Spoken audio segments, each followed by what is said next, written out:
I'm Jim Curie, and in Final Fantasy 15, I played King Regis. You have no cause for concern. Nor do you. Take heed. Once you set forth, you cannot turn back. King Regis is a very wise, loyal, courageous ruler, and he has to make some tough decisions. What stood out about him to me was his love for his family, his willingness to protect his people. My name is Ray Chase, and I play Noctis Lucis Calum in Final Fantasy 15. Don't know about you, but I'm ready as I'll ever be. What's interesting about Noctis is he's not your average, ordinary prince who goes on to try to save the world. He definitely doesn't go into it because he wants to. He's going into it because all of this is forced upon him out of nowhere. Over the course of the game, he learns what it means to be a hero. He learns humanity through the course of this game. And he loses a lot, too. I'd like to be alone right now. Give me some space. I'm sorry for intruding on Noct time. Well, I'll head back then. Night. My name's Robbie Damon, and I play Prompto in Final Fantasy 15.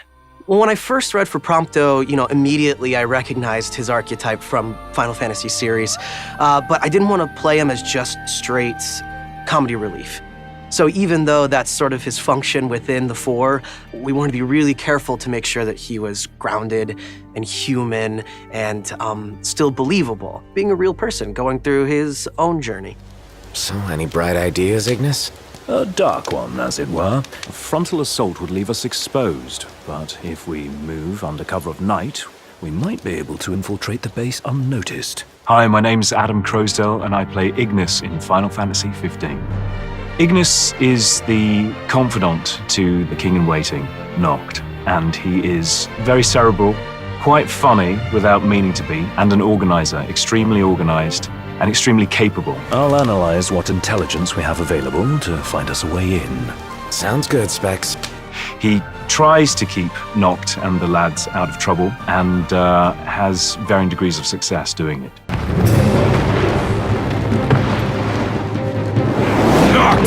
I gotcha! Pull yourself up! My name's Chris Parson, and in Final Fantasy 15, I play Gladio. Gladio is a guy who he has a soft spot, but at the same time, he's a ferocious guy that you do not want to cross. That's the thing that is really appealing about the Gladio character, is that he is a tough guy and he is a comical guy, but at the same time, he cares deeply about his crew. He's kind of the Papa Bear of the crew. It is in receiving mercy that men offer praise, and in shedding grace that the gods elicit worship. I'm Amy Shields, and I play Luna Freya in Final Fantasy 15.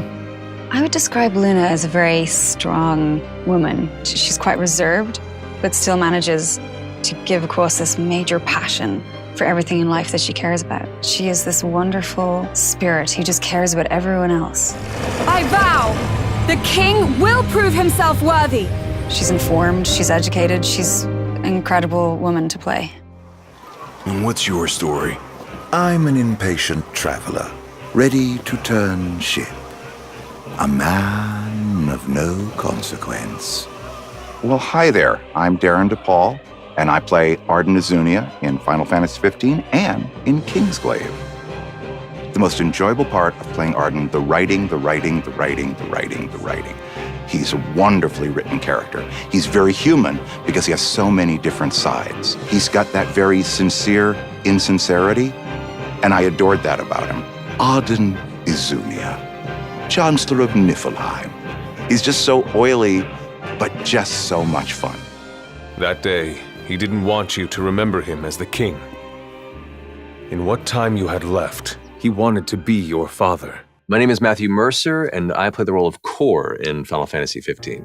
Corleones is a person who's bound by honor, he's bound by the promises he's made to his friends and to his king, and he's very much kind of a station of the old guard. What draws me to him is his sense of honor, his sense of duty, but also the fact that failure is taken so strongly to heart that he wants to ensure that he makes up for his mistakes, no matter what the cost to him. The king entrusted the role of protector to you. Entrusted it to me? Then why didn't he tell me that? Why did he stand there smiling as I left? Why? I think the story of Final Fantasy 15 is the hallmark of this game. It really is a classic coming-of-age story. And in the end, it's Noct's story. But the beautiful part about it is that his three friends who surround him the closest all take their individual journeys. Things like father and son, brother to brother. These are real-life things that I think people can relate to. I was thrilled with how high the stakes were, always. People really lose something. It's thrilling and it's sad and you're just getting to use everything. It's heart-pounding in terms of how exciting it is. It's an epic quest. It's a tale of betrayal, a tale of friendships for life, and a tale of triumph against insurmountable odds. There's a lot of that fresh delivery that creates its own story and its own essence beyond the rest of the series before it, but also has enough of that continued thread of love that all the previous games had, where you feel like it's still home the Final Fantasy series always was. That to me is a sign of a true successor to what is probably one of the greatest game series to hit the whole genre and market.